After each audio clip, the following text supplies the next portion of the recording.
বিড়ালটিকে committee থেকে বের করে দেওয়া হয়েছে।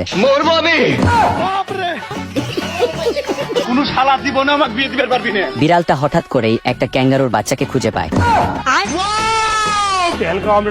ইঁদুর মনে করে বিড়ালটা তাকে খেতে যায়।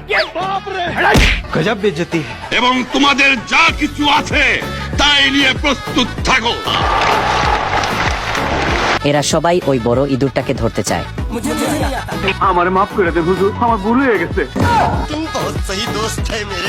বিড়াল কমিটি থেকে এই বিড়ালটিকে ক্যাঙ্গারুর গলায় ঘন্টা পরানোর দায়িত্ব দেওয়া হয়। তখনই বিড়ালের সামনে সেই ইঁদুরটি চলে আসে, কিন্তু বেচারা তার গলায় ঘন্টা পরাতে গেলেই কোনোভাবেই ঘন্টা পরাতে পারে না। এরপর বিড়ালটি একটা গাড়ির ভিতরে লুকিয়ে যায়, কিন্তু ক্যাঙ্গারুর লেজের সাথে লেগে গাড়িটি নিচে পড়ে যায়, আর অন্য বিড়াল তাকে ক্যাঙ্গারু ভেবে